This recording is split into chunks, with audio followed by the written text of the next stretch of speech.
Afternoon friends, आज हमारी blood pressure की सेकंड वीडियो ब्लड प्रेशर कैसे मेजर करते हैं older age peoples and adult peoples उनमें कैसे मेजर करते हैं उनकी वीडियो आज अपलोड कर रहे हैं हम। अगर आपको I am medical student from Jaipur, अगर आपको वीडियो अच्छी लगती है तो वीडियो को प्लीज़ लाइक करें, कमेंट करें, शेयर करें, सब्सक्राइब करें। फिर थर्ड वीडियो से हम ब्लड प्रेशर की मेडिसिन की वीडियो स्टार्ट करेंगे। आज हम ब्लड प्रेशर कैसे मेजर करते हैं वो स्टार्ट कर रहे हैं। ब्लड प्रेशर, सबसे पहला पॉइंट कि ब्लड प्रेशर के लिए हमें कौन कौन सी सावधानी रखनी चाहिए। सेकंड पॉइंट हम रखेंगे कि ब्लड प्रेशर के लिए कितने टाइप के तरीकों से हम ब्लड प्रेशर मेजर करते हैं। थर्ड पॉइंट हम रखेंगे ब्लड प्रेशर के मेजर करने का पूरा प्रोसेस। तो ब्लड प्रेशर के लिए कौन कौन सी सावधानी रखनी चाहिए। सबसे पहले ब्लड प्रेशर के लिए हमें नॉइज, रूम में बिल्कुल नॉइज नहीं होनी चाहिए, बिल्कुल क्वाइट रूम होना चाहिए। ब्लड प्रेशर से आधे घंटे पहले हमें अवॉइड करना है ईटिंग को अवॉइड करना है, जैसे चॉकलेट या कॉफ़ी, या हमें बाथिंग को अवॉइड करना है, हमें स्मोकिंग, एल्कोहल, ड्राइविंग बिल्कुल अवॉइड करना है। हमें आधे घंटे पहले ब्लड प्रेशर से बिल्कुल रेस्ट कंडीशन में रखना है। ब्लड प्रेशर लेते समय सबसे बेस्ट मेथड है कि हम लाइंग कंडीशन में लेटे रहना। अगर कंडीशन है तो हम ब्लड प्रेशर लाइंग कंडीशन में ब्लड प्रेशर का मेजरमेंट करने का सबसे बेस्ट डेट आता है। लेकिन अगर लाइंग कंडीशन अगर लाइंग कंडीशन की सिचुएशन नहीं हो तो हम सिटिंग कंडीशन में भी ब्लड प्रेशर मेजर कर सकते हैं। सिटिंग कंडीशन में सबसे पहले आप एक चेयर पर बैठ जाइए। चेयर पर बिल्कुल रिलैक्स होकर बैठिए। अपने पीछे बैक पोर्शन को सपोर्ट में रखिए। अपने पीछे बैक पोर्शन को सपोर्ट में रखिए। उसके बाद अपने जो लेग है उनको अनक्रोस्ड उनको क्रॉस मत करिए, उनको अनक्रोस्ड रखिए बिल्कुल फ्लैट। और अपनी आर्म को अपवर्ड्स रखिए, बिल्कुल अपने चेस्ट के लेवल पर। अपने आर्म को अपने चेस्ट के लेवल पर रखिए। ये ब्लड प्रेशर करने से पहले तीन चीज़ें हमें रखनी है। इसके बाद हम ब्लड प्रेशर के मेजर करने के दो तरीके हैं। सबसे पहला तरीका डिजिटल या ऑटोमेटिक मेथड, और सेकंड मेथड है is the manual method. Digital या ऑटोमेटिक मेथड में भी ब्लड प्रेशर की रीडिंग आती है, लेकिन इसमें ब्लड प्रेशर की इतनी एक्यूरेसी नहीं रहती जितनी कि मैनुअल मेथड में रहती है। इसलिए आजकल मल्टी स्पेशलिटी हॉस्पिटल्स में भी डिजिटल या ऑटोमेटिक मेथड यूज नहीं किया था। जैसे इसमें किसी का ब्लड प्रेशर 125 mmHg आ रहा है तो इसमें इसका ब्लड प्रेशर 130 mmHg और 135 mmHg भी हो सकता है, जबकि मैनुअल मेथड में ब्लड प्रेशर की बिल्कुल करेक्ट रीडिंग आती है।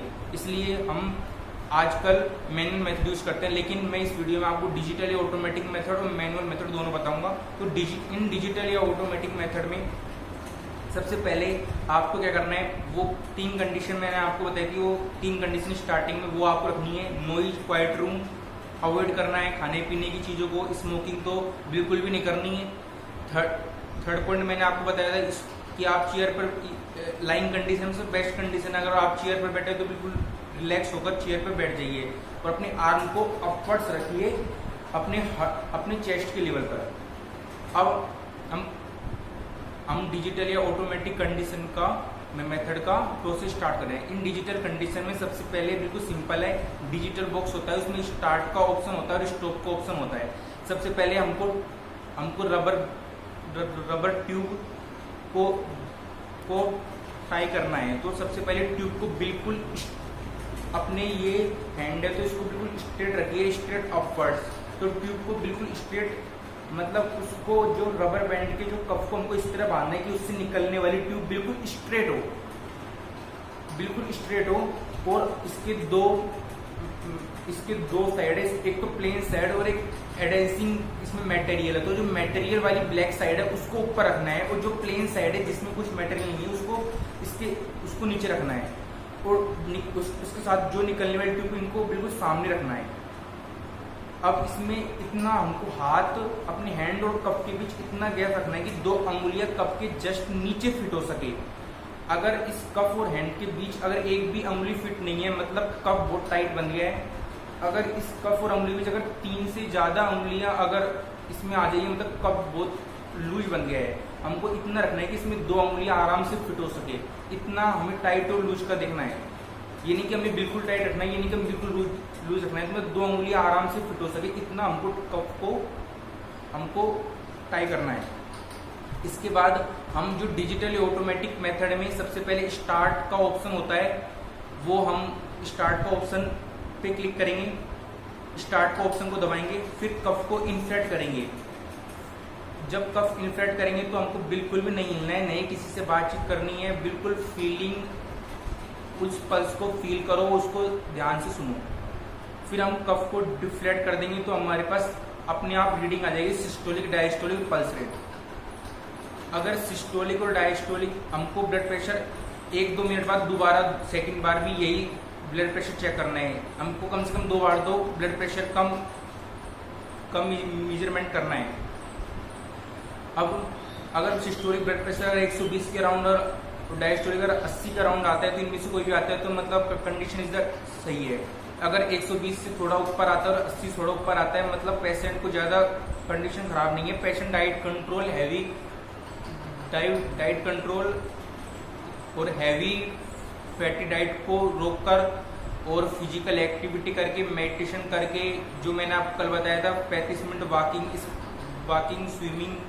स्विमिंग करके या फिर गाने सुन के अपने आप को स्ट्रेस फ्री रख के उस ब्लड प्रेशर को कम कर सकता है। लेकिन अगर कंडीशन में अगर स्टेज 1 हाइपरटेंशन जो मैंने कल आपको बताया था, अगर वो कंडीशन हो तो आपको डॉक्टर से कंसल्ट करना चाहिए, मेडिसिन लेना चाहिए। अगर स्टेज 2 हाइपरटेंशन या हाइपरटेंशन क्राइसिस हो तो आपको इमीडिएटली थोड़ी सीवियर कंडीशन है, आपको इमीडिएटली हॉस्पिटल जाना चाहिए।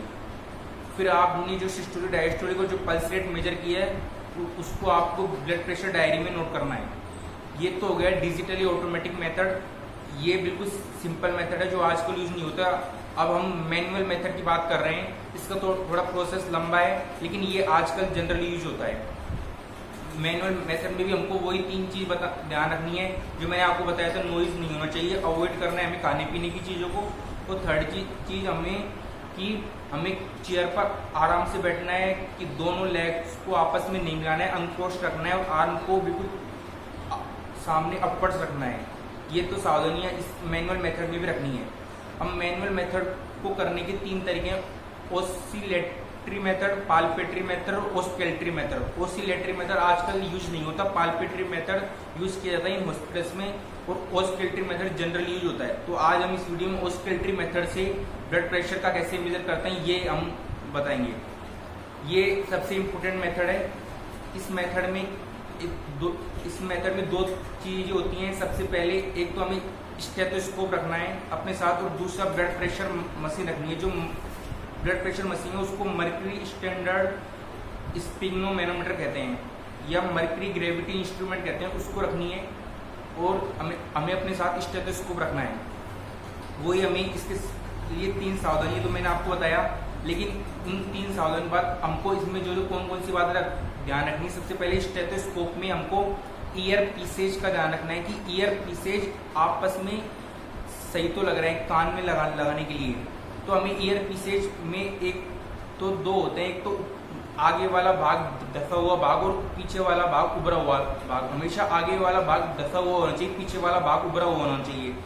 क्योंकि अगर आगे वाला भाग अगर इस तरह, अगर हमें आगे वाला भाग इस तरह उभरा हुआ, पीछे वाला मतलब मेरी तरफ, मतलब आगे वाला भाग मतलब जो मेरी तरफ है वो हमेशा दफा हुआ होना चाहिए, पीछे वाला भाग उभरा हुआ होना चाहिए। ये सही कंडीशन है ईयर पीसेज की स्टेथोस्कोप में।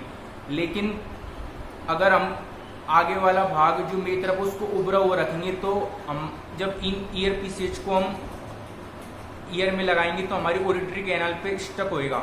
इसलिए हमें आगे वाला भाग जो मेरी तरफ वो तो दसा हुआ रखना है और जो पीछे वाला भाग है इस तरह, पीछे वाला भाग है जो आपकी तरफ है वो तो उभरा हुआ और आगे वाला भाग दसा हुआ रखना है। इस तरह ईयर पीसेज रखना है। और दूसरा डायफ्राम की नोक को चेक कर लेना है। स्टेथोस्कोप में डायफ्राम की नोक को चेक कर लेना है कि वो ओपन है कि क्लोज है। कई बार हम क्लोज में स्टार्ट करते हैं, उसको ओपन करना है। ये 2 चीजें रखनी है। तो थर्ड चीज है कि हमें स्टेथोस्कोप को गर्दन पे रखना है, ना कि हम नीचे रख देंगे, क्योंकि गर्दन पे रखने में टाइम कम लगेगा, इसलिए हमको नेक पे रखना है यहाँ पर। अब हम इसमें लोकर होता है, उसको हमेशा लोकर को हमेशा अंगुली के सपोर्ट में रखना है, क्योंकि हमें ब्लड प्रेशर को धीरे धीरे रिलीज करना है। तो लोकर को हमेशा इस तरह अंगुली के सपोर्ट में रख के रिलीज करें, क्योंकि अगर हम डायरेक्टली लोकर को ऐसे रिलीज करेंगे तो फिर ब्लड प्रेशर एकदम से धीरे से कम हो जाएगा। तो हमें तो 1 सेकंड में 2 से 3 mmHg ब्लड प्रेशर डिक्रीज करना है, तो उसके लिए लोकर को हमेशा अंगुली के सपोर्ट में रखें। ये बातें ध्यान रखनी है। हमें उस स्टेथोस्कोप को एल्बो से हमेशा 1 इंच ऊपर बांधना है। और मैंने आपको जब डिजिटल मेथड में बताया था, हमको प्लेन पार्ट उसको हमेशा नीचे, और एडिशन जो मटेरियल और पार्ट है ब्लैक पार्ट उसको हमेशा ऊपर रखना है। ये मैंने आपको बताया। अब यहाँ पर रेडियल आर्टरी होती है और इसके जस्ट अपोजिट में थोड़ा मीडियल से हटके यहाँ पर ब्रेकियल आर्टरी होती है। इस ब्रेकियल आर्टरी पे हमें स्टेथोस्कोप के डायग्राम को, इस ब्रेकियल आर्टरी पर हमें स्टेथोस्कोप के डायफ्राम वाले पार्ट को यहाँ पर, डायफ्राम की नोक को यहाँ पर रखना है।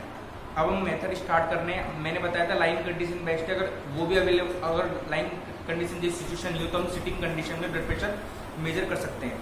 सबसे पहले हम रेडियल पल्स को पाल्पेट करेंगे। यहाँ से हम इस तरह लेटरल साइड से हम, एक बात हो कि ब्लड प्रेशर हमें हमेशा राइट हैंड में अगर हम मेजर करते हैं तो बहुत अच्छा है, क्योंकि लेफ्ट हैंड में ब्लड प्रेशर मेजर करने से अकॉर्डिंग टू WHO 2 से 3 mmHg ब्लड प्रेशर कम हो जाता है। इसलिए अगर हम राइट हैंड से ब्लड प्रेशर मेजर करें तो सबसे अच्छा है। हम इस तरह रेडियल पल्स को पाल्पेट करेंगे और हमको यहाँ पर कप बांध लिया। हमने सबसे पहले हमने यहाँ पर कप बांध लिया। कप को इस तरह बांधना है कि इसके अंदर 2 उंगलियां इसमें अंदर आराम से चली जाएं और ट्यूब को जस्ट आगे रखना है। हमने गर्दन रख लिया। अब हम प्रोसीजर स्टार्ट कर रहे हैं। सबसे पहले रेडियल पल्स को हमें पाल्पेट करना है। तो हमें उस रबर बल्ब को उतना पंप करना है जब तक कि रेडियल पल्स आती रहे। जब तक पल्स बंद हो जाएगी तब हमें रबर बल्ब को पंप करना बंद कर देना है। तो जिस पॉइंट पर पल्स आना बंद हो गई, मतलब डिसअपियर हो गई, उस पॉइंट को, उस रीडिंग को हमें नोट कर लेना है। फिर हमको स्टेथोस्कोप लगाना है और स्टेथोस्कोप को मैंने आपको बताया था रेडियल आर्टरी के जस्ट अपोजिट मीडियल से और थोड़ा मीडियल हमको ब्रेकियल आर्टरी पर हमें स्टेथोस्कोप रखना है। तो हमें ब्रेकियल आर्टरी पर हमें स्टेथोस्कोप के डायफ्राम की नोक को रखना है। अब हमको स्टेथोस्कोप के ईयर पीसेस को कान में लगा लेना है। अब हम उस जो रबर बल्ब है उसको हमने जहाँ पर पल्स डिसअपियर हुआ है, मान लो पल्स डिसअपियर 140 mmHg पर हुआ है, तो हमें उसको दोबारा री इन्फ्लेट करना है। अब वो 20 से 30 mmHg, तो हमें लगभग 170 या 180 mmHg तक हमें उसे री इन्फ्लेट करना है उस कप को। अब हम उस कप को धीरे धीरे रिलीज करेंगे। मैंने आपको सावधानियों में बताया था कि हमें उस कप को, उस स्टॉपर को हमें धीरे धीरे उससे ब्लड प्रेशर रिलीज करना है। मतलब 1 सेकंड में 2 से 3 mmHg हमें उसे हैंड के सपोर्ट में उसको रखना है। अगर बिना हैंड के सपोर्ट में रखेंगे तो एकदम से सारा ब्लड प्रेशर रिलीज हो जाएगा। हमें धीरे धीरे 1 सेकंड में 2 से 3 mmHg ब्लड प्रेशर रिलीज करना है। तो जिस पॉइंट पर मैंने आपको बताया था कि रेडियल आर्टरी के जस्ट अपोजिट ब्रेकियल आर्टरी पर यहाँ पर हमको स्टेथोस्कोप रखना है, उसको ईयर पे लगाना है। फिर हमको यहाँ पर रेडियल आर्टरी की पल्स मेजर करनी है। तो हम जब तक उस रबर बल्ब को पंप करते रहेंगे जब तक ये पल्स चलती रहेगी। जब पल्स आना बंद हो जाएगी हम उस रबर बल्ब को पंप करना बंद कर देंगे, उस रीडिंग को नोट कर लेंगे। फिर हम स्टेथोस्कोप कान में लगा लेंगे। फिर हम उसके बाद अब हम उस रबर बल्ब को री इन्फ्लेट करेंगे। जो मान लो हमने जहाँ पर पल्स आना बंद हो गई वहाँ 140 mmHg, तो हम उसको री इन्फ्लेट करेंगे। वो 20 से 30 mmHg, तो हम 170 mmHg तक उसको री इन्फ्लेट करेंगे। तो फिर अब हम उसको री इन्फ्लेट कर लिया। अब हम उसके हैंड के सपोर्ट में उसको धीरे धीरे ब्लड प्रेशर रिलीज करेंगे। तो फिर हम उससे ब्लड प्रेशर रिलीज करेंगे। तो हमें 1 सेकंड में 2 से 3 mmHg ब्लड प्रेशर रिलीज करना है। तो हम ब्लड प्रेशर रिलीज करेंगे। तो जिस पॉइंट पर आवाज सुनना स्टार्ट होगी तो उस पॉइंट पर उस आवाज को बोलते हैं फर्स्ट कोर्टोकोफ साउंड, और वहां पर सिस्टोलिक ब्लड प्रेशर मेजर होगा। फिर हम उसको और डिक्रीज करेंगे 1 सेकंड में 3 mmHg ब्लड प्रेशर डिक्रीज करते जाएंगे। तो जिस पॉइंट पर आवाज आना बंद होगी वहां पर डायस्टोलिक ब्लड प्रेशर होगा। तो वहां पर आवाज आना बंद हो जाएगी तो वहां पर हमको डायस्टोलिक ब्लड प्रेशर मेजर होगा। तो उस जहां पर आवाज आना बंद हुई है उसको हम 5th कोर्टोकोफ साउंड कहते हैं। फिर हम इन दोनों को मेजर कर लेंगे। फिर हम 2 मिनट के बाद दोबारा बीपी मेजर करेंगे। फिर हम दोनों कंडीशन में तो अगर हाई ब्लड प्रेशर होगा तो आवाज जल्दी आने स्टार्ट होगी। इन हाई ब्लड प्रेशर या हाइपरटेंशन कंडीशन में आवाज़ जल्दी आना स्टार्ट होगी। और इन लोअर ब्लड प्रेशर अगर हाइपोटेंशन होगा तो लंबे समय तक भीड़ सुनाई देगी। और हमें ये ब्लड प्रेशर का मेजरमेंट लगभग 2 से 3 मिनट के अंदर अंदर करना है। और इस तरह हमारा ब्लड प्रेशर मेजरमेंट कंप्लीट हुआ है। और अगर ये ब्लड प्रेशर अगर एबनॉर्मल आता है तो हमें दोनों आर्म्स में दोबारा ब्लड प्रेशर रिचेक करना है। उस सिचुएशन के अकॉर्डिंग फिर आगे का मेडिसिन वगैरह या फिर हमें डाइट कंट्रोल ये करना है। तो ये 4 वाइटल सिग्नल्स होते हैं, respiration, blood pressure, temperature and pulse rate. ये 4 वाइटल सिग्नल्स होते हैं, respiration, blood pressure, temperature, pulse rate. अगर इनमें कोई भी चेंज होता है तो बॉडी में चेंज होता है, इसलिए इन कंडीशन में हमें ध्यान देना चाहिए। इस तरह आज हमने बताया कि ब्लड प्रेशर कैसे मेजर करते हैं, इसलिए कौन कौन सावधानी रखनी चाहिए। अब हम कल से ब्लड प्रेशर की मेडिसिन सीरीज स्टार्ट करेंगे। तो अगर आपको वीडियो अच्छा लगता है तो वीडियो को प्लीज़ लाइक करें, कमेंट करें, शेयर करें, सब्सक्राइब करें। ब्लड प्रेशर मेजरमेंट का प्रैक्टिकल वीडियो कुछ दिनों बाद अपलोड होगा। कुछ प्रेशर कैसे मेजर करते हैं वो बाद में होगा। ओके, अगर आपको वीडियो अच्छा लगता है तो उसको लाइक एंड सब्सक्राइब करें। Thank you for watching.